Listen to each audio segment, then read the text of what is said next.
Assalamualaikum warahmatullahi wabarakatuh. Baik anak-anak, bertemu kembali dengan saya Ibu Uun Hairunisa. Hari ini kita akan membahas tentang sistem perkembangbiakan pada hewan ya. Minggu lalu kita sudah membahas sistem perkembangbiakan pada tumbuhan. Baik, langsung ya anak-anak. Untuk sistem perkembangbiakan pada hewan yang akan kita bahas nanti ada beberapa. Yang pertama adalah proses perkembangbiakan seksual pada hewan. Selanjutnya adalah proses perkembangbiakan aseksual pada hewan. Lalu ada perkembangan hidup hewan. Dan yang terakhir adalah teknologinya ya, atau di sini teknologi perkembangbiakan pada hewan. Ini ada 4 materi yang akan kalian bahas. Baik nak, kita langsung. Yang pertama, kita masuk ke perkembangbiakan aseksual pada hewan ya. Yang pertama adalah dengan cara membentuk tunas. Biasanya membentuk tunas ini dilakukan oleh filum Coelenterata dengan porifera ya. Untuk Coelenterata sendiri ini terdiri dari ubur-ubur dengan Hydra sp. Biasanya dia akan membentuk tunas ya. Jadi cara perkembangbiakan pada hewan pada saat organisme baru tumbuh pada hewan tersebut, di mana tunas baru akan melekat sepanjang pertumbuhannya hingga menjadi organisme yang baru. Kita lihat gambarnya ya. Ini adalah contoh pada hewan, pada hidra. Nah, hidra ini dia akan tumbuh yang namanya tunas. Makin lama beriring dengan perkembangan tubuh dari hidra tersebut, nanti tunasnya akan makin membesar. Kita lihat tunasnya makin membesar, lalu tunasnya akan melepaskan diri dari tubuh induknya dan akan membentuk individu yang baru. Baik, kita lihat yang kedua adalah dengan cara fragmentasi. Ya, fragmentasi. Fragmentasi ini biasanya dilakukan oleh Planaria. Planaria merupakan salah satu contoh hewan yang melakukan proses perkembangbiakan secara fragmentasi. Jadi dia melalui 2 tahapan, di mana tahapan pertama yaitu pematahan. Jadi dilakukan, kita lihat gambarnya, ini ada pematahan ya.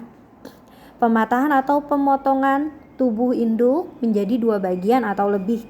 Kalian bisa lihat ini, 2 bagian atau lebih dipatahkan. Selanjutnya akan terjadi yang namanya proses regenerasi, yaitu setiap potongan tubuh induk tersebut dia akan membentuk tubuh lain yang tidak ada pada bagian tersebut pada akhirnya. Ya, contohnya kita lihat di sini.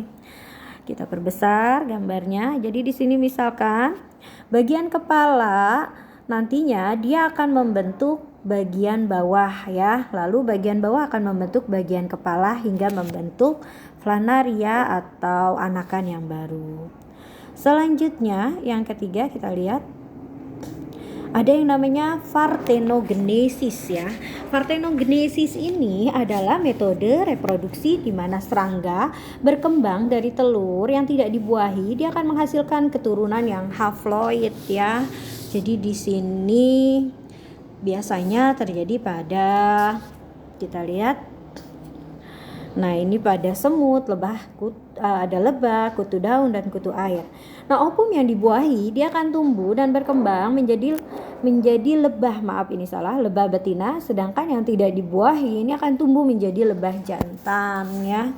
Jadi lebah jantan biasanya bersifat fertil. Lebah jantan ini bisa menghasilkan sel kelamin yang digunakan untuk membuahi sel telur yang dihasilkan oleh lebah ratu.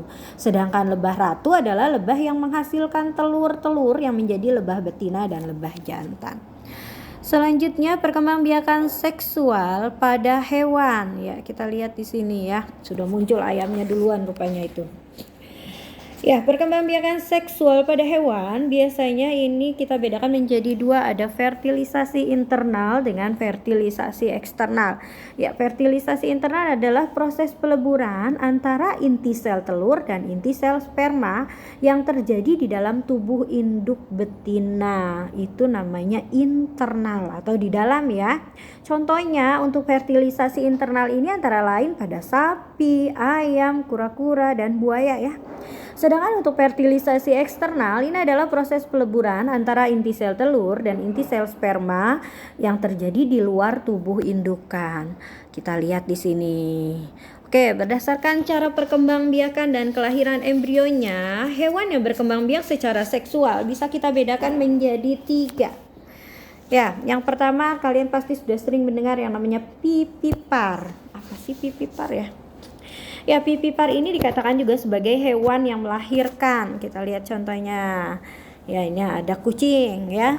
Vivipar memiliki embrio yang berkembang di dalam rahim induk betinanya dan akan dilahirkan saat umurnya sudah mencukupi. Lalu yang kedua, kita kenal yang namanya opo. Ya, yang kedua opopipipar dulu deh. Opopipipar ini disebut juga dengan hewan bertelur dan melahirkan ya. Contohnya ini ada kadal. Jadi hewan yang tergolong opopipipar sebenarnya dia berkembang di dalam telur, tetapi embrionya tidak dikeluarkan dalam bentuk telur seperti pada hewan yang ketiga. Nah, ini ada yang namanya opipar ya. Jadi telurnya tetap berada di dalam tubuh induk betina. Nah, setelah umur embrio cukup, maka dia akan dilahirkan. Telur akan menetas di dalam tubuh induk dan kemudian anaknya dilahirkan. Ya, contohnya adalah ini, kadal dan beberapa jenis ular. Lalu ada opipar ya. Opipar ini artinya adalah hewan yang bertelur ya. Hewan ini biasanya embrionya akan berkembang di dalam telur. Ya, contohnya ini ada ayam, ada ikan mujair, ada cicak, ada katak, burung elang dan juga itik ya.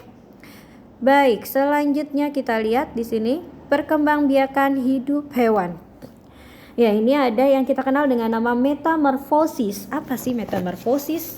Yang minggu lalu kalian sudah mendengar yang namanya metagenesis ya. Lalu ini ada metamorfosis. Jadi metamorfosis adalah suatu proses perkembangbiakan biologi pada hewan yang melibatkan perubahan penampilan fisik dan atau struktur setelah kelahiran atau penetasan. Nah, perubahan fisik itu terjadi akibat pertumbuhan sel dan diferensiasi sel yang secara radikal berbeda. Metamorfosis sendiri dibedakan menjadi metamorfosis sempurna dengan metamorfosis tidak sempurna ya. Metamorfosis sempurna ini dikatakan sempurna karena bentuk larva sangat jauh berbeda dengan bentuk imago ya. Apa sih larva? Larva ya, larva itu telur, sedangkan imago adalah hewan dewasa.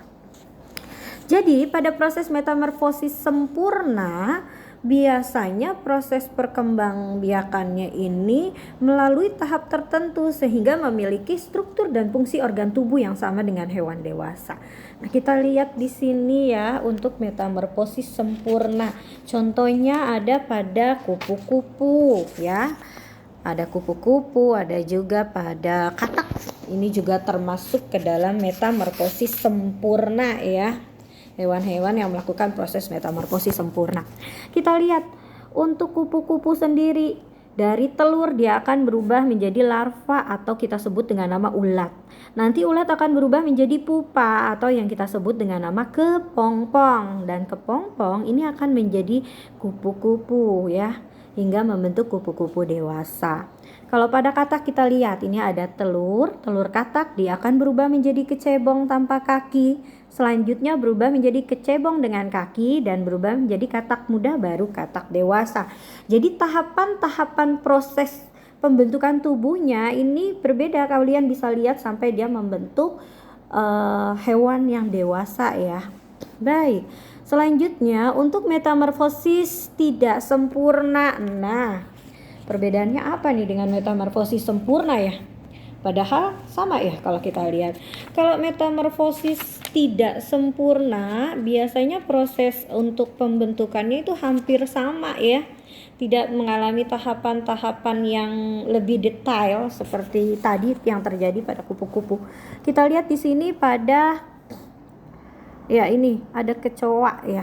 Belalang apa kecoa ini? Ya, belalang lah. Jadi dia pertama akan membentuk telur, nantinya langsung membentuk anakan yang sama dengan induknya tapi lebih kecil aja ukurannya. Telur menetas menjadi nimpa namanya. Nimpanya akan membesar menjadi imago atau belalang atau kecoa dewasa. Baik anak-anak, kalian bisa membedakan ya metamorfosis sempurna dengan metamorfosis tidak sempurna.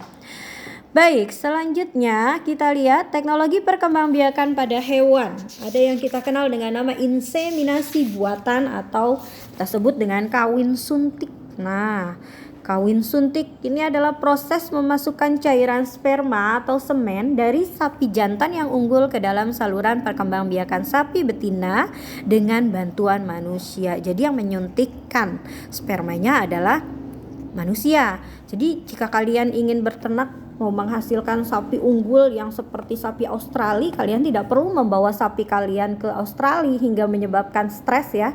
Kalian cukup membeli saja spermanya yang nantinya dikirim ke Indonesia dan bisa kalian suntikkan ke hewan betina di sini ya. Contohnya kita lihat ini contoh gambarnya. Ini lagi dilakukan proses inseminasi buatan ya atau kawin suntik. Selanjutnya yang kedua ada cloning. Cloning adalah upaya tindakan untuk memproduksi atau menggandakan sejumlah individu yang hasilnya nanti sama persis ya, genetiknya sama persis dengan atau identik yang berasal dari induk yang sama. Dia memiliki susunan jumlah dan gen yang sama. Nah, ini kalian bisa lihat prosesnya. Nah, dia hanya mengambil bagian dari sel somatiknya saja. Oke. Baik anak-anak, cukup sekian pembelajaran kita hari ini tentang perkembangbiakan pada hewan. Tetap jaga protokol kesehatan. Jangan lupa minggu depan kita akan membahas tentang proses pewarisan sifat ya. Rajin-rajinlah membuka buku agar kalian tetap mengingat materi. Oke, semoga kalian selalu diberi kesehatan. Terima kasih. Assalamualaikum warahmatullahi wabarakatuh.